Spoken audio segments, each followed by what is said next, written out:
স্বাধীনতা ৪৩ বছর অতিবাহিত হতে যাচ্ছে। আমাদের সেই সময় আমাদের মুক্তিযোদ্ধারা, বিশেষ করে সহযোদ্ধা সাথী বন্ধুরা কতজন কত চোখের সামনে মারা গেছে, মুক্তিযুদ্ধে শহীদ হয়েছে। মুক্তিযোদ্ধাদের ভিতরে একটু নেতৃস্থানীয়ই ছিলাম, কিন্তু কেউ কোনোদিন কোনো পাবলিক, কত লোকের বিরুদ্ধে আমরা কত অবজেকশন শুনছি, আমাদের কাছে আসে নালিশ করছে, অমুক আমার এই করছে, অমুক আমার এই বাড়ি লুট করছে, অমুক আমার। কিন্তু এই মতিউর রহমান নিজামী সম্বন্ধে কোনো অভিযোগ অন্তত আমার কাছে আমি শুনি নাই। আমার এই কানে কেউ আমাকে আসে কোনোদিন কোনো অভিযোগ করে নাই। আমি বহু মিটিং সিটিং এই সাঁতিয়াতেও করছি, ওনার যেটা থানা, পাবনার একটি থানা সাঁতিয়া, সেখানকার কোনো লোক আমাকে এসে কোনোদিন কোনো অভিযোগ করে নাই আমার কাছে। সেই সময় ইসলামী ছাত্র সংঘের সভাপতি ছিলেন।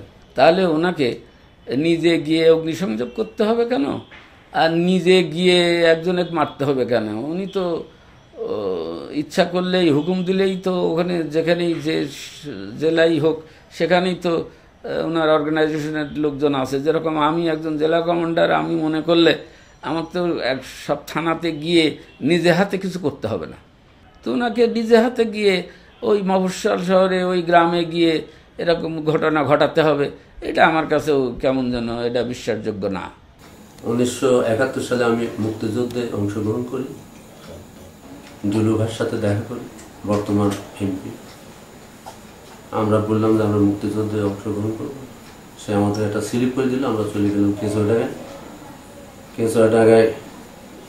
প্রায় 2-3 মাস থাকলাম। তখন নাসিম ভাইও ছিল, বর্তমান সাবেক স্বরাষ্ট্রমন্ত্রী। আমাদের অপারেশনের জায়গাটা হলো ভাড়িমারি, জয়নগর, ওই এলাকায় আমরা ছিলাম। আমাদের গ্রুপ কমান্ডার ছিল জিন্না, সহকারী আমি ছিলাম। তবে নিজামী সাহেব বা সুবান সাহেব আমি কোনোদিন শুনিনি যে সে রাজাকার ছিল বা যুদ্ধ অপরাধী ছিল। কিন্তু পরবর্তীকালে এইবার আসে আমরা শুনছি যে সে নাকি মানবতা বিরোধী কাজ করেছে। পরবর্তীকালে নামাজ কালাম যখন পড়ি, নামাজ কালাম পড়ার কারণে অনেকেই আমার রাজাকারও বলে। তো রাজাকার টুপিয়া দাঁড়ে থাকলে তো সেই রাজাকারই তো আমি বুঝি, কিন্তু আসলে তো আমি একজন মুক্তিযোদ্ধা।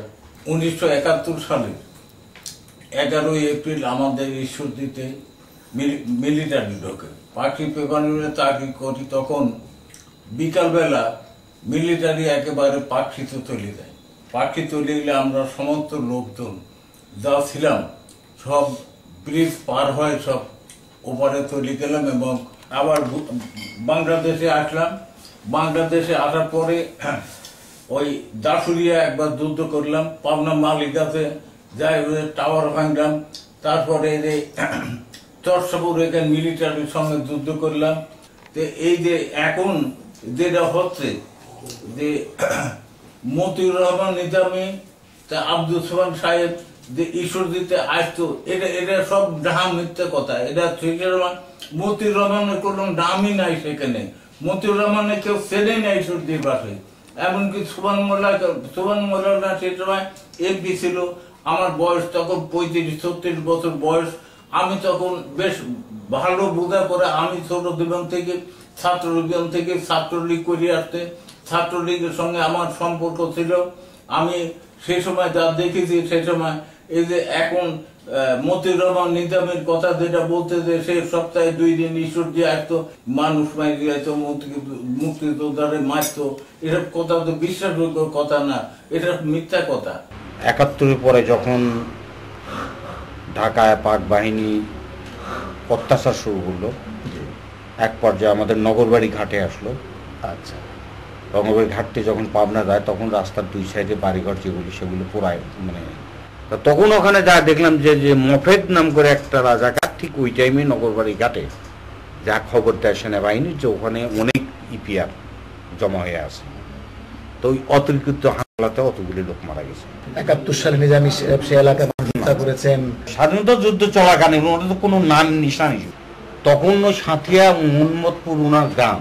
এইটা জানার পরে ওনার গ্রামটাকে আমি সত্য দেখতে গেছিলাম এই জন্যে যে মনুতুর গ্রামে মুক্তিযুদ্ধ চলাকালীন আমরা থাকছি, আমরা তো এক গ্রামে এক রাত অথবা কোনো গ্রামে রাত 12টা পর্যন্ত থাকতাম, আচ্ছা আবার গ্রাম চেঞ্জ করতাম আচ্ছা গেরিলার যুদ্ধ হিসেবে। কিন্তু পরে জানতে পারলাম যে মোহাম্মদপুর এই বাড়িতেই হচ্ছে নিজামী সাহেবের বাড়ি। এই বাড়িতে কি করছেন আপনারা? ও বাড়িতে থাকছি, আমাদের খাবারও দেওয়া হয়েছে গ্রাম থেকে তুলে। 71 সনে আমাদের মুক্তিযুদ্ধে এই দেশের লক্ষ লক্ষ মানুষ মারা গেল। দেশের মাতৃভূমির টানে আমাদের ছাত্র জীবনের মুক্তিযোদ্ধার অংশগ্রহণে ট্রেনিং নিয়ে 71 সনে 20 দিনের ট্রেনিং হলো ইন্ডিয়ান আর্মির দ্বারা। আমাদের প্রথমে পাঠালো বর্ডারে বীরশ্রেষ্ঠ ক্যাপ্টেন জাহাঙ্গীর, যে আজকে তার সাথে 7 সেক্টরে যেটা চাপাই রহনপুরে, যা আমাদের কমান্ডার ছিল তখন মুমতাজ।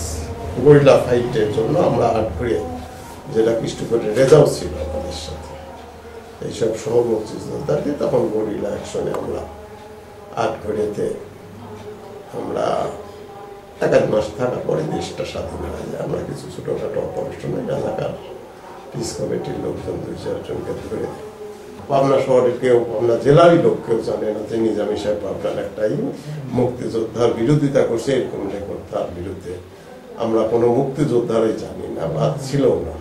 কিন্তু পাবনা শহরের প্রত্যেকটা এবং পাবনা জেলার প্রত্যেকটা থানার খবর আমাদের কাছে কম বেশি আছে, জানি, কারণ আমাদের সব থানার সাথে মুক্তিযোদ্ধাদের একটা কমিউনিটি ছিল। আজকে আমরা আটঘড়ি থেকে সদরে অ্যাটাক করলেও সদরের সাথে যোগাযোগ আছে, কোন রাজাকার পিস কমিটিকে আমরা ধরতে যাব, অ্যাকশনে যাব, কমিউনিকেশন থাকতো।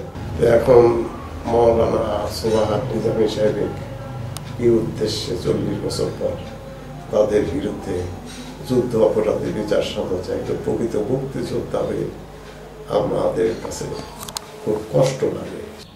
যুদ্ধের সময়ে এডওয়ার্ড কলেজের বিএসসি ক্লাসের ছাত্র ছিলাম।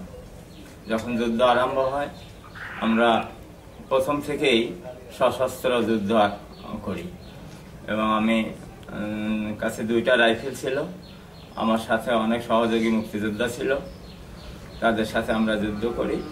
যুদ্ধের শেষ ভাগ পর্যন্ত আমরা মৌলানা নিজামী সাহেবকে যুদ্ধের ব্যাপারে, রাজাকারদের ব্যাপারে, সহযোগিতার ব্যাপারে কোনো কিছু আমরা দেখি নাই বা শুনি নাই বা তার সাথে সম্বন্ধে কিছু জানিও নাই। আমি মুক্তিযুদ্ধ করেছি একেবারে দীর্ঘ স্বাধীনতা শেষ পর্যন্ত। আমি পাবনা মিলিশিয়া ক্যাম্পে রাইফেল জমা দিই আমার সাথীদের সহ। বাড়িঘর পোড়ানোর ব্যাপারে তাকে জড়িত আমরা দেখিনি। আমি একজন মুক্তিযোদ্ধা। যখন পোলারবাড়িতে আমাদের অ্যাটাক করে তখন পোলারবাড়ি আমাদের অ্যাটাকে 7 জন মারা যায়, নায়ক শমশের আলী সহ 7 জন। কমান্ডেন্ট ওই আব্দুল লতিফ মির্জাকেই রাখা হয়েছিল বলে। আর আমরা কাজ করতাম সব ইউপিআর, পুলিশ, মিডিয়ার বিভিন্ন ফোর্সের লোক সব আমরা পরিচালনা করছি। উনি কমান্ডার হিসেবে, কারণ আমাদের খানা এটা সেটা অ্যারেঞ্জমেন্ট করা বিভিন্ন দিক দিয়ে উনি কাজ করতেন। ও নিজামী সাহেবের নাম আমি ওই যুদ্ধ চলাকালীন বা তারপরেও কোনোদিন শুনি নেই। এখন যে এরকম আন্দোলন, সে রাজাকার ছিল, অমুক ছিল, এগুলো আমার জানা ছিল না, ওনাকে চিনতামও না, নামও শুনি নেই। যখন উনি ইলেকশন করতে আসে তখন ওনার সাথে সম্পর্ক, উনি এমপি হইল, ইলেকশনে পাস করলে এতটুকু। 7 সেক্টরে আমি যুদ্ধ করছি। সোনা মসজিদে ছিল আমাদের ক্যাম্প, আর পাকিস্তানিদের ছিল কলাহাটি। মূলত আমি বামপন্থী ছাত্র সংগঠন সঙ্গে জড়িত ছিলাম, পুরো পাকিস্তান ছাত্র ইউনিয়নের সঙ্গে। মূলত 71 সনে মৌলানা মতিউর রহমান নিজামীর নাম আমি পাবনাতে শুনি নাই, এবং উনি যে পাবনা বাড়ি এটা 86 পরে গিয়ে আমি জানতে পারছি যে উনি পাবনা জেলার সাথিয়ার। আসলে সত্যি কথা কি, আমরা মুক্তিযোদ্ধা এবং সর্বস্তরের জনগণ আশা করেছিলাম যে দীর্ঘদিন পরে বিচার হলেও মানে এই তদন্তটা সুষ্ঠু হবে এবং সার্বিক বিচার হবে শহীদ এবং এই বিচার বঞ্চিত পরিবারগুলি। কিন্তু কেমন যেন একটু একপেশে হচ্ছে ব্যাপারগুলি। আর সাক্ষীরা যা সাক্ষী দিচ্ছে যে আমাদেরকে নকশালের এই বাহিনী আসে আমাদের স্বামীকে, পিতাকে তুলে নিছে, ঠিক সেগুলি আমরা কিন্তু বিবৃতিতে টেলিভিশনে দেখতেছি না, শুধু এই আলেম ওলামাদের নামে বেশি দেখতেছি।